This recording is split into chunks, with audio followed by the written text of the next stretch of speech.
Welcome to today's IG Live, and I'm actually a few minutes late for a sad reason, but welcome.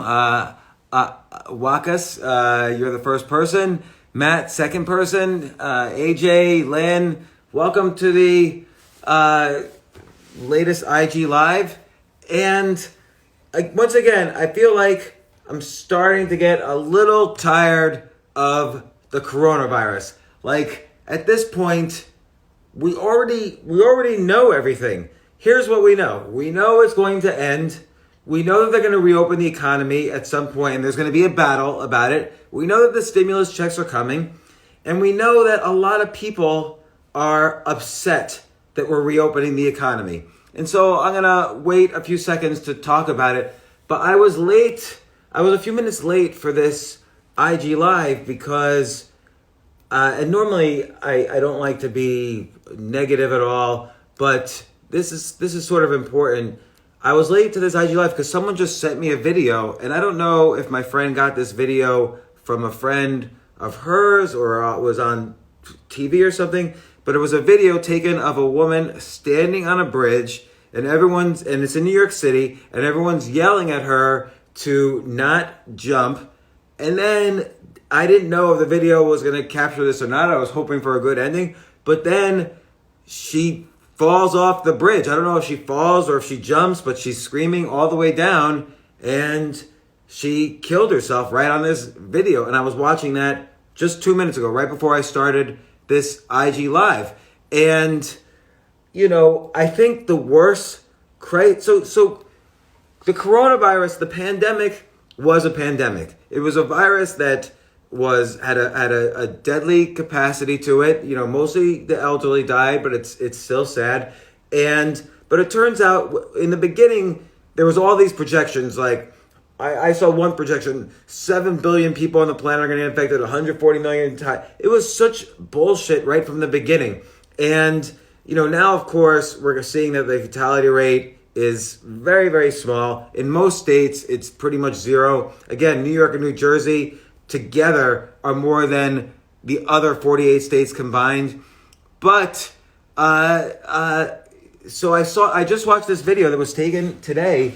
This woman, a middle-aged woman, she looked like she was in her 40s or 50s, basically jumped off this bridge in Manhattan. Looked like maybe the Manhattan Bridge or the Brooklyn Bridge, I couldn't tell. And everyone was screaming, and someone had sent it to me right before I started this IG Live, so I watched it, not sure what it was, and then I saw this, and it was just horrible. And here's the thing. Someone asking about the Jay, are you keeping track of the questions? Jay, I got the file open. So here's the thing. I had this discussion last night on Twitter. It wasn't really a discussion. It was somebody yelling at me. Twitter yelling. I had this discussion where I said, why did we make decisions affecting billions of people off of mathematical models that were clearly wrong? When has anyone ever made a mathematical model that has been so correct we should make a decision that 7 billion people lives would depend on it? Like, if you look at the financial crisis of 2008, we had all these mathematical models. Oh, people will never default on their mortgages. It's not happened since 1910. People don't default on their mortgages.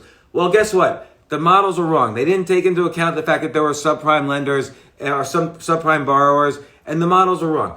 This time, what did the models miss? The models missed the fact that what we talked about 4 weeks ago when this crisis started. I was saying the models are not taking into account the fact that there's not going to be exponential growth forever. If there was exponential growth forever, 4 quadrillion people around the planet would have the virus. Now, there's not even 4 quadrillion people in the solar system, maybe in the galaxy. We don't know. So, but you're going to make a decision like, oh, let's just lock down the economy. We can always open it up later. You can't open it up later. It doesn't work like that. You shut down the economy for even one day, the economy that reopens it opens into a different world. We're in a different world right now, and life is going to change. Now, hopefully it won't change for some, for most, but it's going to change for others. We don't know what airlines will go out of business, what restaurants will go out of business. We know stimulus is going to flood the economy with money, and hopefully we'll figure out together. That's the part of the purpose of these IG Lives, is I want to help people figure out how to take advantage of the opportunities so at least we can take some of that money. But many people are going to be left out. So I was on this Twitter feed of someone, and I said, the models of the World Health Organization, the CDC, all these PhDs, they were so wrong. We shouldn't have locked down the entire economy. It's unclear if locking down the economy saved any lives. And I'm talking about just the virus, but there's other lives. I just saw this video of a woman who jumped off a bridge. There's lives lost from suicide, from domestic abuse, from drug addictions, from child abuse. The mental health hotlines are getting 20 to 30 times the number of phone calls every day. There's people with elective medical procedures like, is my liver cancer getting worse? They're not allowed to get treatments right now in states like Arizona, which have hardly any cases. So something went deeply wrong in the policy making. And someone says free market capitalism trumps health and well-being. That is, I'm just going to say it right now. So your question is, free market capitalism trumps health and well-being of populace? ? That is the stupidest question I have ever heard. There is no healthcare without capitalism. How do you think doctors get paid? How do you think people buy ventilators? The government doesn't buy ventilators. The government doesn't pay the doctors in your hospital. Those doctors work for corporations. The hospitals are mostly corporations. So the economy and healthcare are the same thing. And also, you look at the countries there were many countries that did not shut down their economy, and they're coming out of this. Sweden did not shut down their economy. Yes, they had cases. Yes, they had deaths. Their curve peaked and is coming down.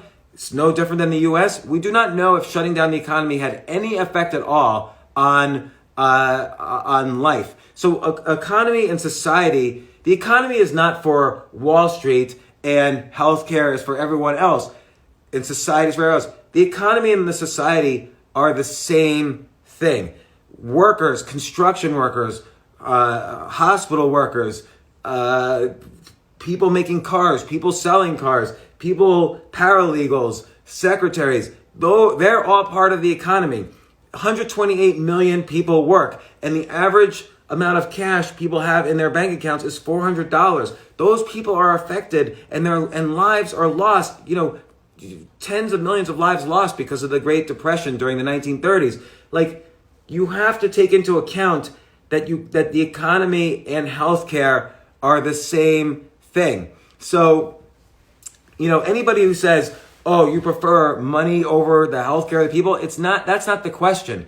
Here's what I've noticed is that the people calling for the economy to shut down, most of the ones I know are people who are rich, so they don't give a shit if the common worker goes back to work or not. They don't understand. I hope it is just that they're ignorant as opposed to malicious. But either way, they get very angry when you suggest the economy should stay closed forever. They don't understand that 30, 40 million people's lives are going to suffer. And again, right before this IG Live, I was late for it because someone sent me this video. I watched it and I was shocked to see a woman jump off a bridge. It happened today, kill herself in New York City.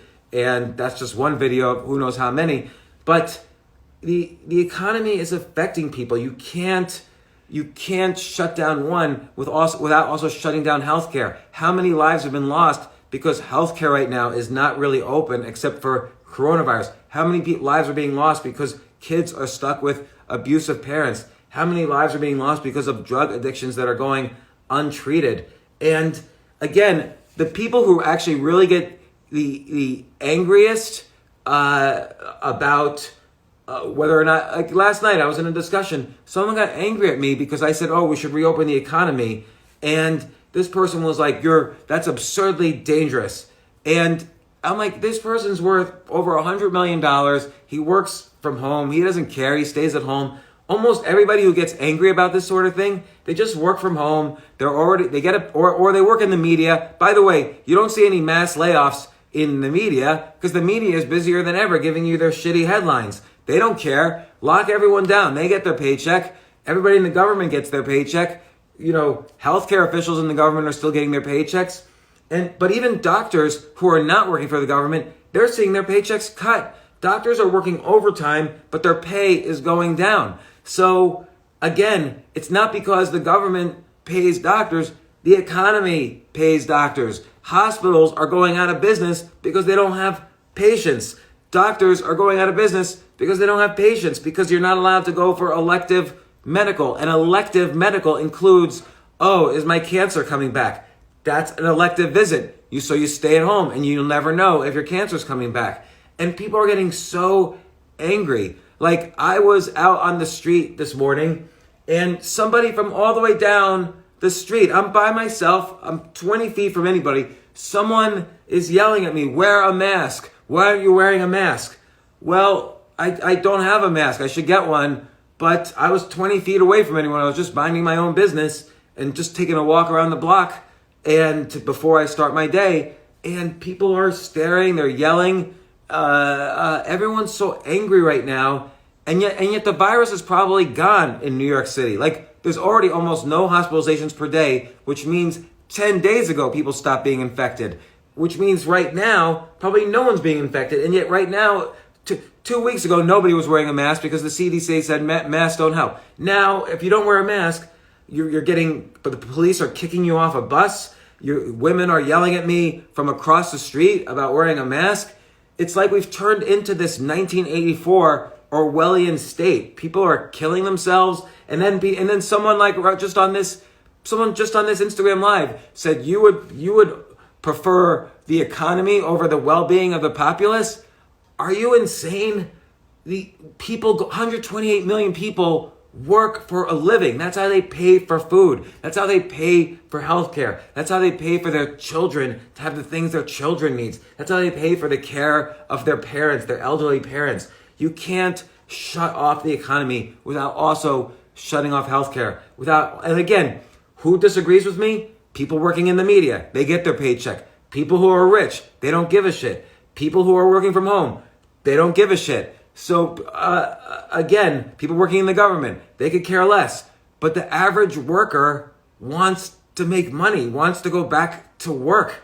Like, it's insane to me that this is not happening. So, okay, let's get to some questions. But first, I want to just one more thing. I've been putting these on YouTube. So every day, like today, I'll put yesterday's on YouTube. Then I'll put this one on YouTube. Someone on the video yesterday on YouTube said, "Oh, great, another Jew with money framed in the background." And he was referring to this painting, and not painting, it's a frame. It's $2 bills. It's not like I'm framing like $1,000 bills or anything. I've been collecting $2 bills since 1991. So I happened to, a friend of mine framed them for me and gave it to me as a gift. It's not like I'm a Jew framing all my money. So, I work from home, but I do give a shit. Someone says you work from home, that's why you don't give a shit. I give a shit. I want people to go back to work. I don't know what it is. I get letters. I get 1,000 emails a day from people who are suffering. I've been volunteering I'm not trying to brag, but I have to mention it to show. I've been volunteering and to help at different food centers or health centers or whatever. I've been donating to GoFundMes for employees who are furloughed. And again, I'm not trying to say anything. I'm just saying I do care. I don't like it when 128 million people are risking having their lives ruined. And when I see videos like I just saw, and it just bothers me when people get... I have only 100%. I have only seen people be angry when I suggest the economy should be open. The only people I ever see angry are people who have a steady paycheck or people who are rich, and it just bothers me. So, but look, I think this is a valuable lesson in being skeptical. Just because someone has a PhD doesn't mean we should listen to them. In fact, if someone spends 15 years getting a degree and not being in the real world, maybe we shouldn't listen to them, or maybe we should make sure we're listening to them about the right things. If Neil deGrasse Tyson wants to explain the solar system to me, I'll listen to him. If a PhD in biology wants to tell me the economy should be shut down, maybe I won't listen to them. Even a PhD in economics, they're in their ivory tower. I don't necessarily listen to economists. I listen to the people who are on the street, who are suffering, who aren't working. But, okay, let's come up with ideas. Let's make some money. Let's get some of this stimulus package. So here's some questions. How's the standard American diet, and how's it having an impact? Well, good question. The American diet, I don't know how it breaks down by demographic, but 36% of Americans are obese, compared with, let's say, Italy, where 23% of Italy's are obese. And everyone will tell you, oh, carbs or paleo or vegan. None of those diets work, okay? In Italy, they eat carbs, and 23%, less than a fourth of the country is obese. In the U.S., we've been trying to avoid carbs, and a third of the country is obese. So we don't, whatever diet you tell me, paleo, keto, intermittent fasting, no carbs, slow carbs, sometimes carbs, all those diets are crap. What you've got to do is, I was talking to Peter Thiel on my podcast. So Peter Thiel is the founder of PayPal. He was the first investor in Facebook. And Peter Thiel is obsessed with living forever, which I noticed this with a lot of billionaires. Once they make $1 billion, they want to live forever because they've worked so hard making $1 billion. The only thing that could take their fun away now is if they die. So billionaires spend a lot of money trying to live forever. And so Peter Thiel was saying to me, and I asked him about diet. He said the only thing we really know scientifically is sugar is bad. So processed sugar, if you just eat pure sugar, it's bad. It doesn't mean you shouldn't eat an orange. So an orange is a fruit and it has sugar in it. But the sugar is all mixed in with the fiber and the vitamin C and the other benefits of eating a fruit. But just pouring sugar into your coffee, that's the only thing that's probably bad. Or like, a Milky Way chocolate bar, probably not so healthy for you. Other than that, you kind of have to decide for yourself. I was talking to David Sinclair, Dr. David Sinclair, who also studies anti-aging. And I find people, I don't trust dietitians, but I find the people who study aging to be the smartest about diets. And again, you don't have to be a PhD in anti-aging. Peter Thiel had good advice. He doesn't have a PhD. But David Sinclair, he's the author of the book Lifespan. He does a lot of really great research on anti-aging. He recommends some supplements and pills that I take. You'll see you can read all about them in his book Lifespan. But his thoughts are also avoid processed sugars, but maybe try to eat fewer calories per day. So there's this thing called intermittent fasting where you skip one meal a day. Sometimes you do, sometimes you don't. I tend to follow that a little bit. I tend to be low carbs, but his point is that if you do intermittent fasting, it kind of puts this body in a state of, when will I get my next meal? So then it boosts the immune system so that the body is capable of having enough energy to find food. Because 70,000 years ago, we were always in a permanent state of not knowing where our next meal was coming from. We always had to hunt for food. And so 40,000 years ago, I might have mentioned this the other day, 40,000 years ago, humans were probably smarter than we are now. Like, if I had to go back in time, 1,000 years, I wouldn't know how to make a light bulb. I wouldn't know how to make, a shirt or a book, or I wouldn't even know how to explain that the earth is not flat. How do you explain to people 1,000 years ago, oh yeah, the earth's round? And they'd be like, what? How aren't people falling off the other side of the earth? How could you say the earth is round? People would be falling off. I wouldn't know how to explain gravity. So 40,000 years ago, if you lived then, you knew within a 5-mile radius every piece of food, plant, whether it was good for you, poisonous, you know where all the predators were, you knew where the other tribes were. You had to have this enormous memory. Now I don't remember anything. I just Google, who's the vice president of the United States? Google. Boom, oh, it's Mike Pence. So I've outsourced all of my thinking to a computer screen. So can we draw, so here's a good question. Can we draw any parallels to the 1918 swine flu? followed by the roaring 20s?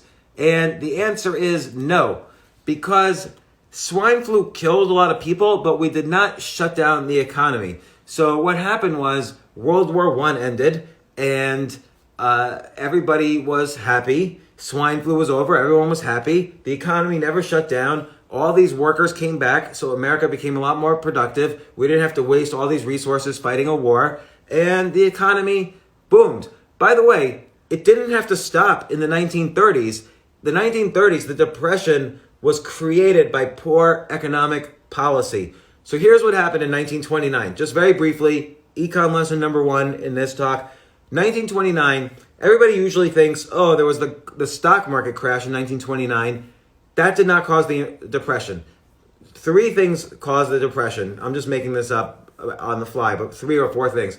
One is the United States created a wall of tariffs. Every country was charged. There was something called the Smoot-Hawley Tariff Act passed right before the stock market crashed. And it created a 30% tariff on almost every country that we traded with. So all prices were going to rise.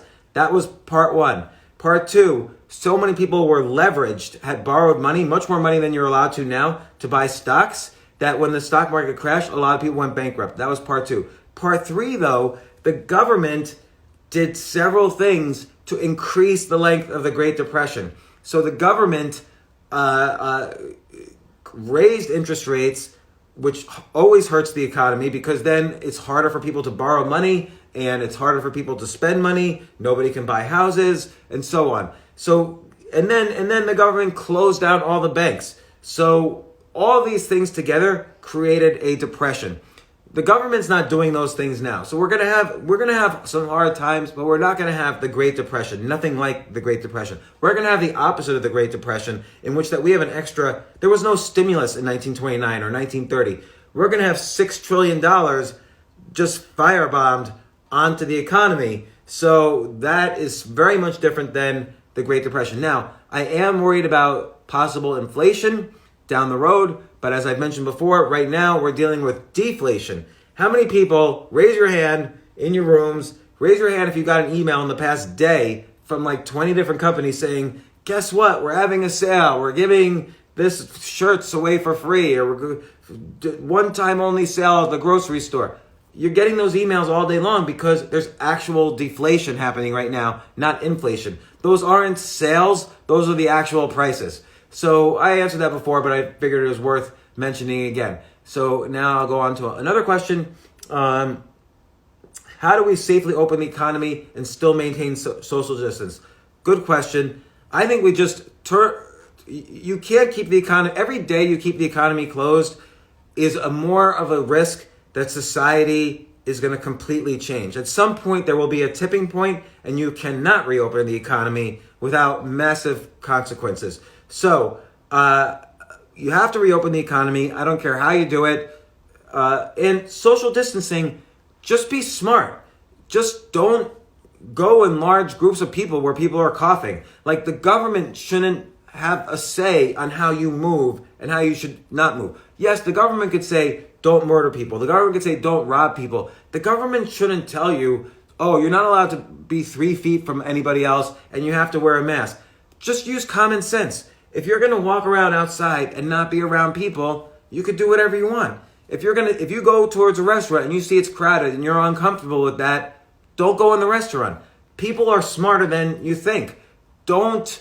It's not like, oh, we see the second wave of the virus coming. Let's all go to a Bruce Springsteen concert. No, just reopen the economy. People could take care of themselves like they have in every other world crisis in history. You don't have to be like George Orwell's 1984. So should big tech get involved with mental health to scale? Big tech, should and will get involved with mental health.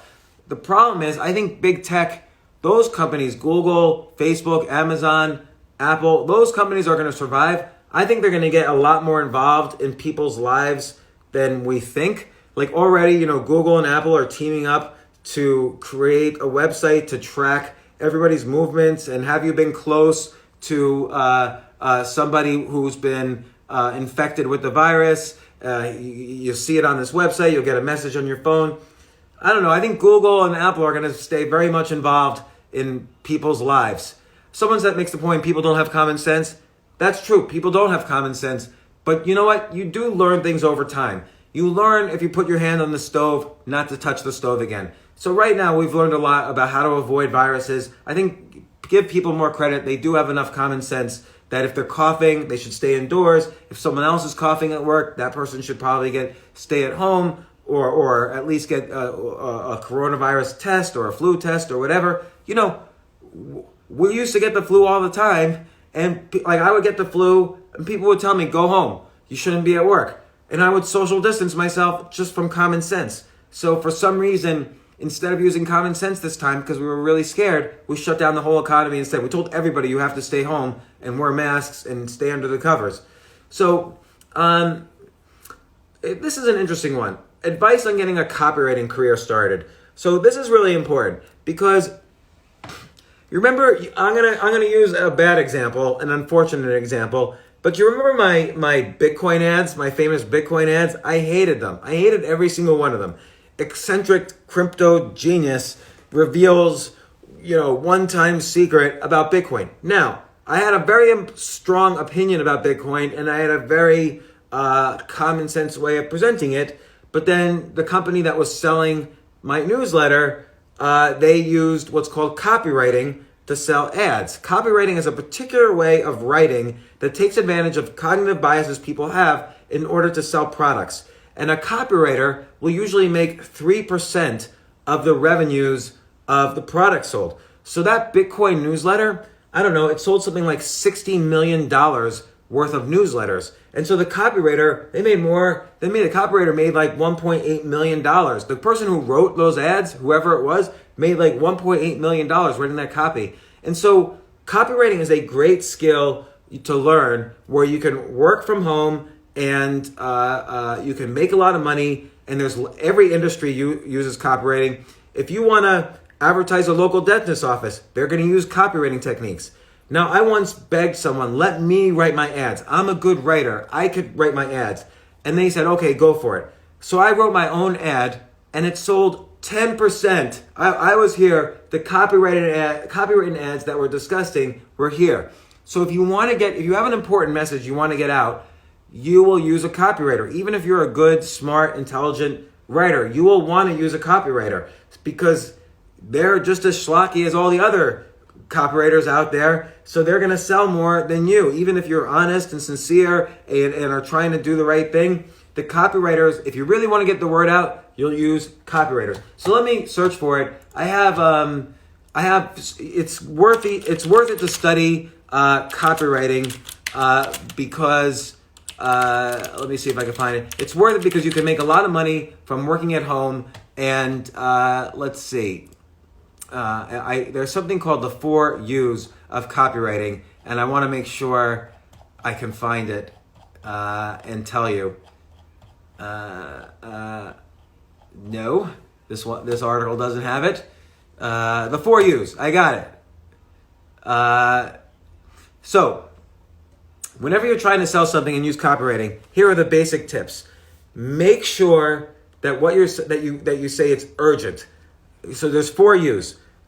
The first U is urgency. So like this offer only you have to get this offer by May 1st because this stock, and Trump's going to make an announcement that's going to send this stock up 1,000%. Or if you're doing copywriting for a dentist office, I'm taking patients only between now and May 1st. I've helped people look better, reduce pain. Here's blah, blah, blah. But I'm only taking new patients between now and May 1st. So you have to have urgency and you have to stick to it.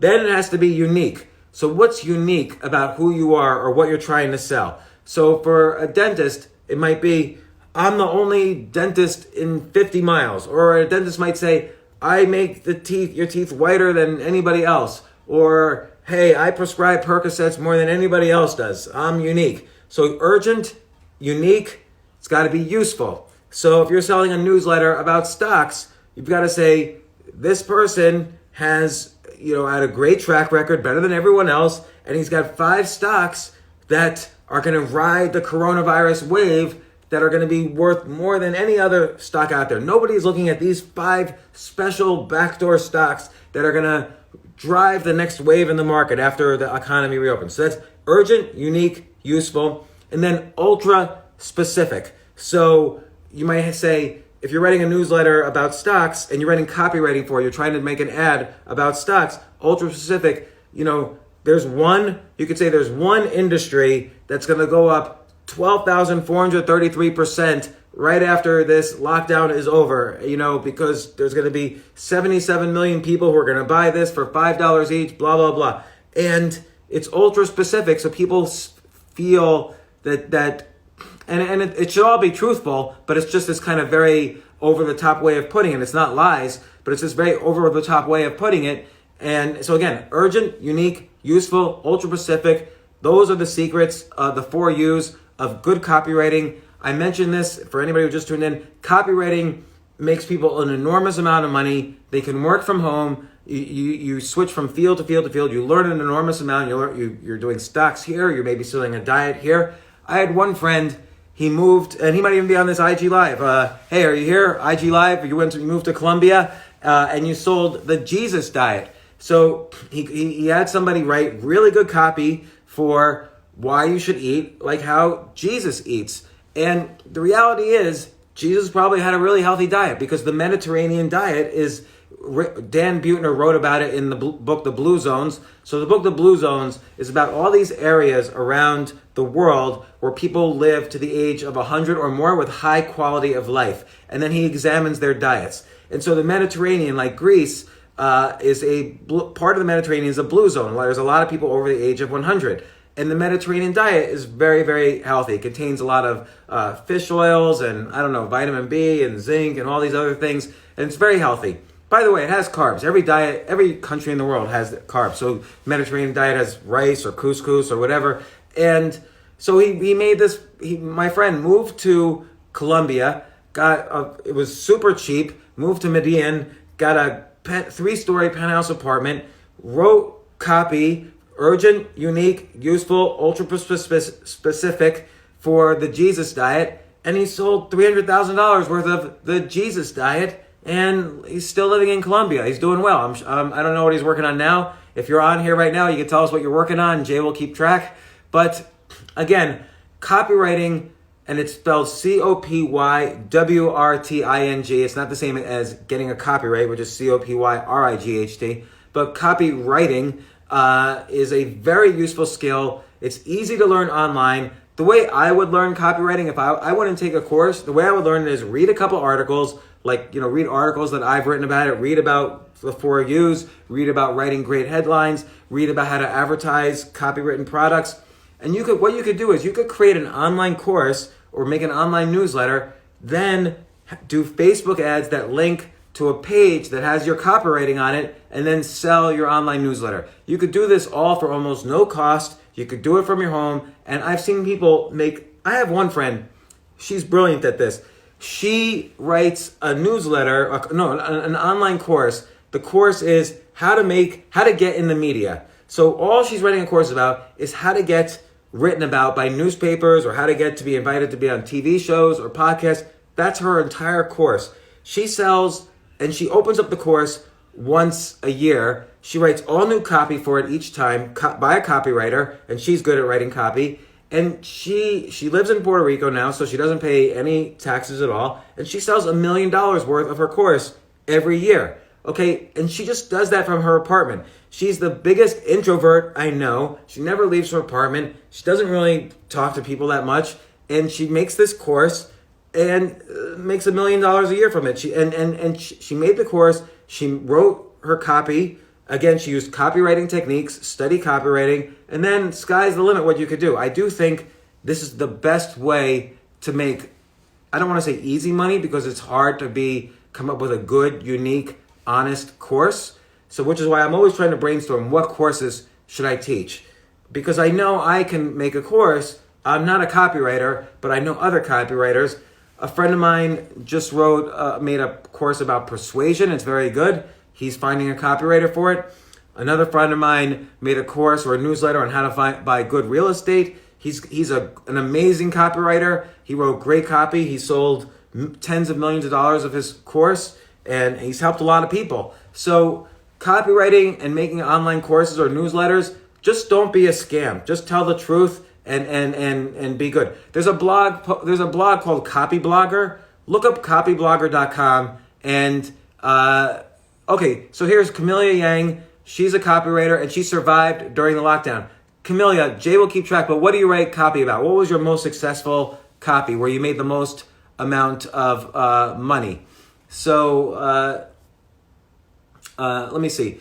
I'm trying to find a good example of... So remember, good copywriting, and Camellia could agree or disagree, involves making something unique, useful, ultra-specific, and urgent. And that's the ad. And the ad, sometimes the letter is really big that you write. But use those 4 U's. Use them as much as possible in your writing. Whenever you're trying to convince anyone of anything, urgent, useful, ultra-specific, and unique. Did I say those 4? And check out the blog copyblogger.com, because he's, if I remember correctly, he's got a lot of useful techniques. I think he's even reposted some of my articles about this. So that's copywriting. And by the way, that's a great way to make money starting right now. We don't even have to get out of this economy. You can write an online course. Maybe it's a course on how to buy and sell real estate, or how to buy stocks that will, how to buy, what are the right marijuana stocks that are going to do well after this economic lockdown? Because I'll tell you, marijuana sales went through the roof, but I just don't happen to know which companies did good, and I don't know which companies are scams. But what if you did know that? You can make a newsletter about it or a course, and then someone has to write the copy for you. You both will make over $1 million or more. So again, online course combined with great copy. It's 2 different professions, but it could be combined into one. And I know a ton of people who make a living this way. They get to stay at home. They make a ton of money. When you stay at home, by the way, you make more money than when you go to work for a job. So when you go for work to a job, let's say I've said this before, but let's say you create $100 in value. You're not getting that $100. Your boss is getting it, or his boss, or his boss, or his boss, or the CEO, or the board of directors, or the shareholders. Then you get like 1 penny out of that $100. But if you work for yourself, you're getting most of the money in the value you create. So, in a job, you're not. You get in exchange for a pretend stable paycheck, they pay you very little. I've had years where I've made $0, and I'm sure I get nervous during those years. But then I have years that make up for it because I make a lot more than the average job. So it goes back and forth. And so you have to be able to handle volatility. But as Nassim Taleb, the guy who was Twitter yelling at me last night, as Nassim Taleb says, the 3 most addictive things are heroin, carbs, and a stable salary. So, so what I would do is, and so Camille said, is that because you don't sell your 9-to-5 time to corporates, but fully use your time? Yes, absolutely. If you don't sell the reason why a job pays you is they pay you enough to do something you don't like. Like, I don't want to shovel shit, but if someone paid me a steady $1 million a year, okay, I'll shovel shit. Or a steady $5 million a year, I'll shovel shit. But if someone wants to pay me only $1 a year, I won't shovel shit. I would, ultimately though, if you do what you love and you get paid for it, that's the best situation. But too many people give up and they're willing to shovel shit for $80,000 a year, $60,000 a year, and they just give up. But, creating one of these digital things where you can make money while you sleep, and then using learning how to copyright, you'll make a decent amount of money. Camilla, I don't know if you want to tell, but tell how much money you make. It'll be in the notes, in the comments here. Why was Nassim yelling at me? Because I was saying we used incorrect math models to shut down a $50 trillion economy and affect the lives of 7 billion people because a tiny percentage of that were getting sick. And I thought that was horrible that we let our leadership be manipulated so badly that we shut down the entire economy. And I'm not partisan. I don't care about any of that. I'm interested more in politics on a local level where change actually happens. But again, to shut down the economy, on mathematical models that were saying 140 million people were going to die unless we shut down the economy. That was ridiculous. We don't know what would have happened if we didn't shut down the economy, although we can guess because Sweden didn't shut down their economy, Singapore didn't, and now we've tested many more per capita than Singapore. South Korea didn't, Japan didn't, Taiwan didn't.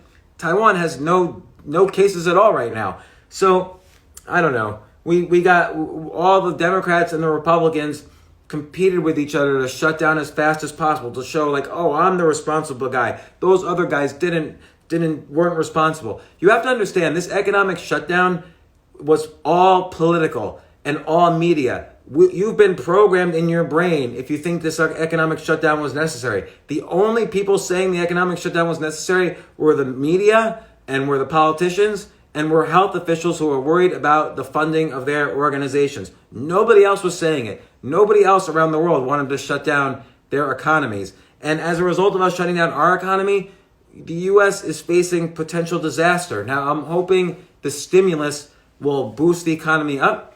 But for us, for people talking on these IG Lives, we're going to talk constantly about ways to make money and survive so you can get on the opposite side of this coronavirus and not be as affected. There's still going to be a financial crisis after this crisis.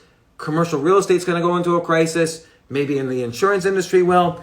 Maybe the restaurant industry. Maybe colleges are going to go out of business. There's 2 colleges right now, maybe more, maybe 3 or 4, being sued. Colleges send kids home and refuse to refund dormitory rent. Are you kidding me? That's like, you're like a slumlord when you do that. So colleges have turned into the modern slumlords.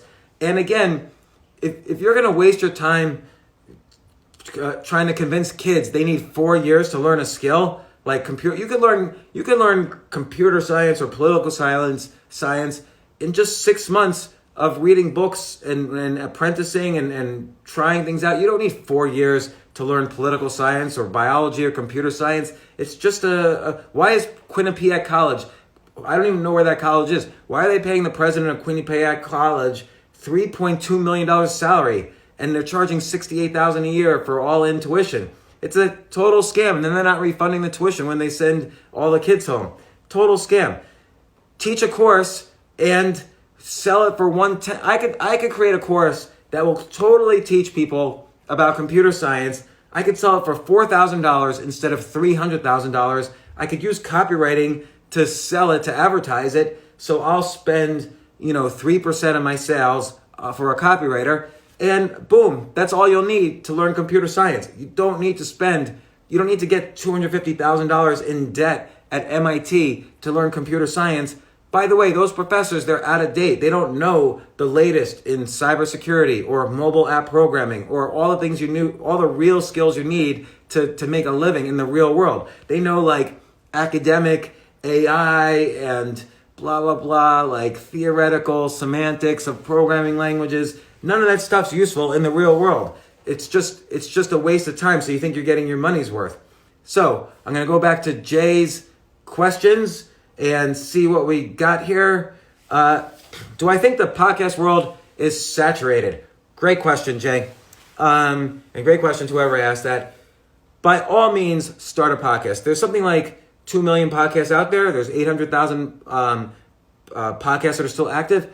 Who cares if the podcast world's saturated? There's 7 billion people on the planet, and most podcasts will fail. If you have a passion about something and you're really good at what you do, start a podcast. Start a podcast telling your story. Start a podcast telling people how they can make a living after coronavirus. Start a podcast about stocks. Start a podcast where you interview your favorite musicians. Start a podcast where you analyze, here's my favorite title for a podcast. This podcast was called, I don't even know if it still exists. Tell me if it still exists. This podcast was called Denzel Washington is the greatest actor ever, period. That's what the podcast was called. And every episode, they analyzed a new Denzel Washington movie and broke it down and reviewed it and had on actors and so on. What a brilliant idea for a podcast. Now, but a podcast is part of what I call the spoke and wheel approach, which I talked about the other day. So if you're really smart about Denzel Washington and all of his movies, that's the hub. That's the wheel, Denzel Washington. Now you can start a podcast. If your podcast gets popular, you sell ads. You could start a blog. You could start doing public speaking.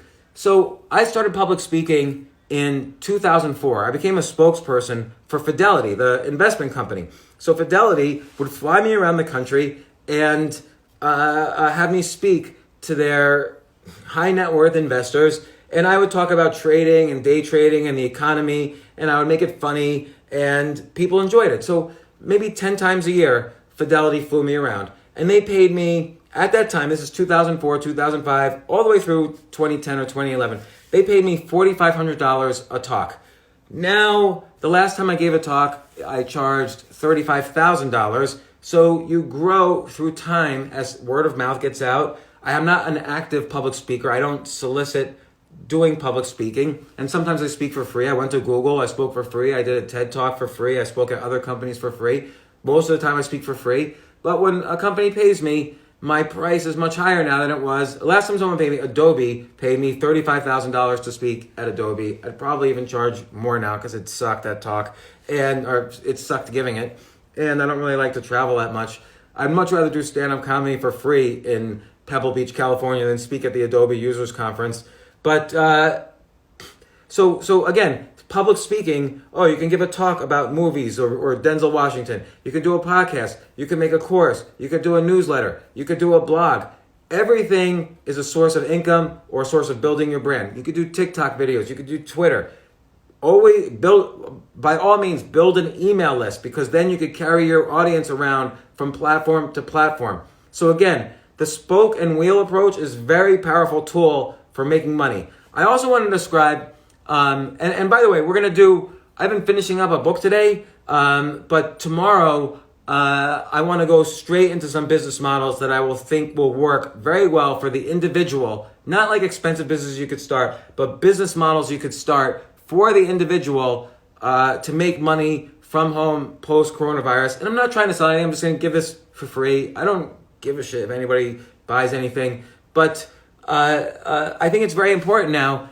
We're not going back to the normal economy. If you were a paralegal for Procter & Gamble, your job might be gone right now. And so don't expect that this economy, even with all the stimulus, is going to be welcoming to the 40 million workers maybe who are laid off or who are about to get laid off.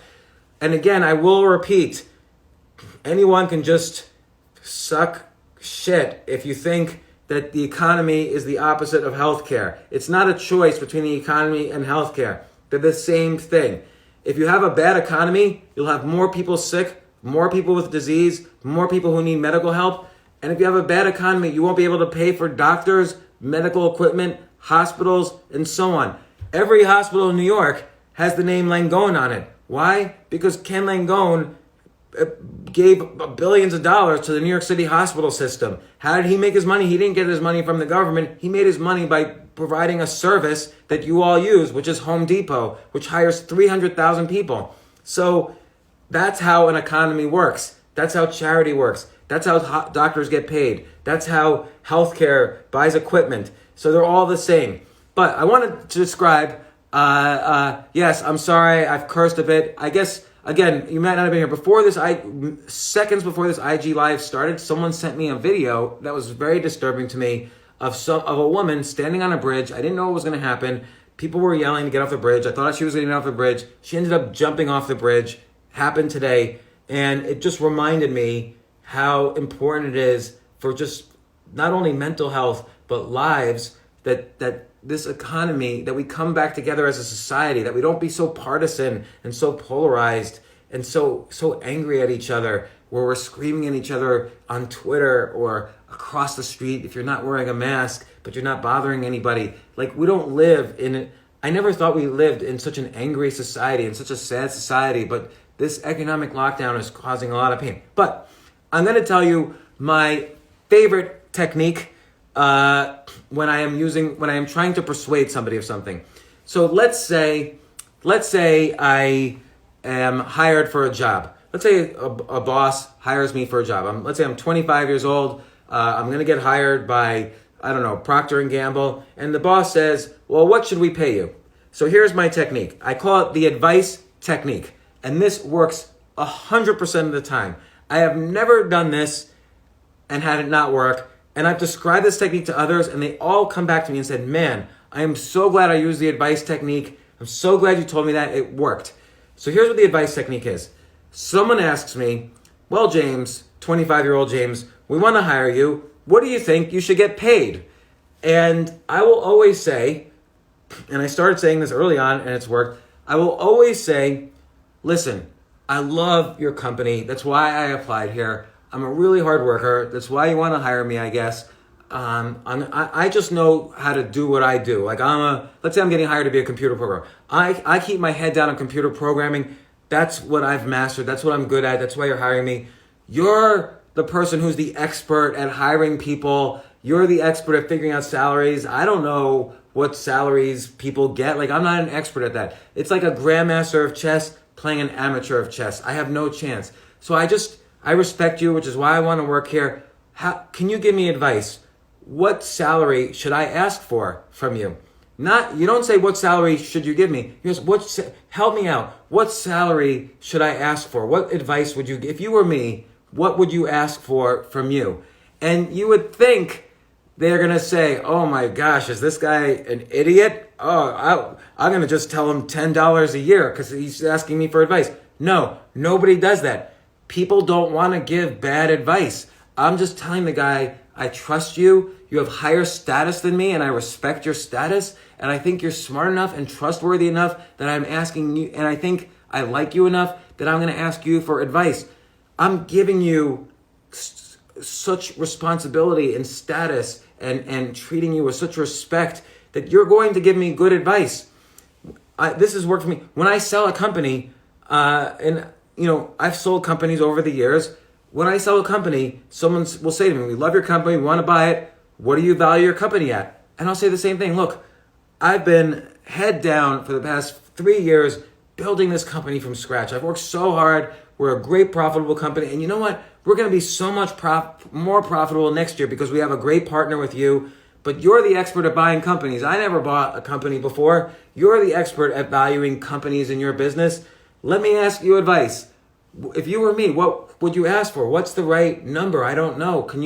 I'm really looking forward to working with you. I think we're going to make 10 times next year what we made this year in profits. What advice would you give me? What should I ask for? Again, the advice technique, I have never once, they owe 100% of the time. They come back with a number that I can't even believe that the advice technique worked that good. They would come back with a number so much higher than I could have possibly hoped for. And it works even with my kids.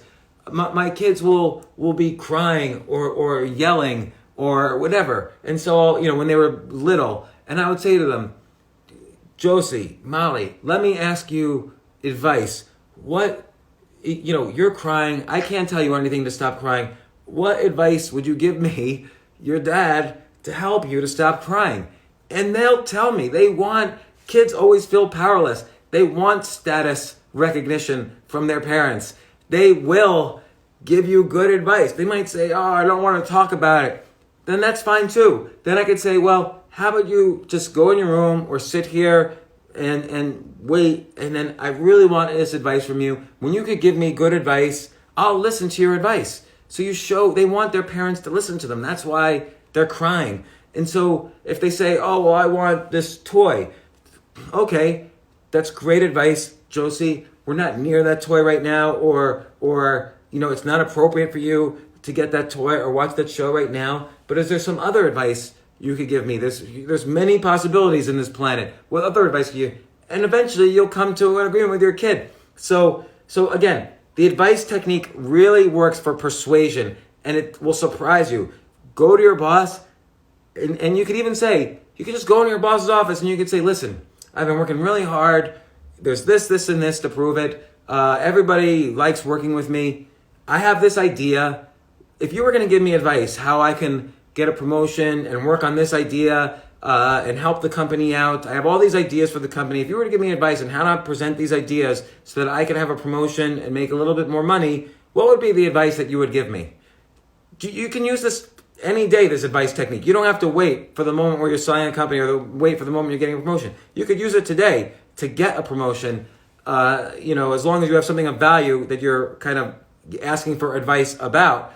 But, again, the advice technique, my most powerful persuasion technique that I've ever used. I have other persuasion techniques, and I'll go over the whole list of persuasion techniques. But we've talked a lot about persuasion today. We talked about the 4 U's. So I talked about the 4 U's in the context of copywriting and advertisements. But whenever you're trying to convince someone of anything, urgent, unique, ultra specific, and what was the other U? I already forget. Urgent, unique, ultra specific, and whatever. Let me see if I can find it again, because I always forget it when I'm trying to remember. Yes. Oh, useful. So let's say I was trying to convince you to open up the economy. All right, I'm trying to persuade you. All right, so unique. This is the first time in history of the human species that we've willingly shot our economy in the face and shut it down. And so this is the only time this has ever happened. And if we don't make the right decisions now, we're in big trouble. Useful. But if you open up the economy in the way I'm about to describe, we can save tens of millions of jobs. We can keep healthcare going. We can make America safer and better. But we have to do it the way I'm about to describe. So that's useful. Ultra specific. What I'm going to tell you is a way, region by region, demographic by demographic, and industry by industry, how to open up the economy so that nobody gets sick and so that we make even more money than before. And urgent. But if we don't do this by May 1st, we're going into the Great Depression. And here's how I know that, because there's going to be 70 million people unemployed and blah, blah, blah. So again, I can use those 4 U's to persuade anybody. I should use those 4 U's in any argument, in any form of persuasion. If you're not thinking in the 4 U's, you're not persuading correctly. Unless you're in this negotiation, and then the advice technique. There's other techniques in negotiation, by the way, and I have those I could cover as well. But negotiation, the advice technique, is the most powerful technique. And again, I'll summarize. You're the expert, and I'm good at working hard and delivering value. You're the expert, sir. But if you were to ask, if I don't know what salary I should give myself. I'm good at what I do. You're good at hiring people and giving salaries. You're like the grandmaster. I'm the amateur. So I trust you. I want to work with you. What advice would you give me to ask for what salary I should have? And again, to summarize, you're giving that person status. You're giving that, and everybody likes to have status. You're giving that person respect. Everyone likes to have respect. You're giving that person friendship because you're trusting them. You're giving, and by the rules of reciprocity, he or she will give back and give you good advice. They're not going to give you bad advice. They're going to give you better advice than you would have asked for yourself. And it's outsourcing the decision to the person who's going to make the decision. He's trying to get you to make a decision, and then he could say, well, maybe what the number I would have said was much lower, and then he would make it 10% lower than that. Instead, I'm outsourcing to him the ability to give me advice and help me. And people want to help. So the advice technique works very powerfully. So if you go to my Instagram, I'm giving away a bunch of books.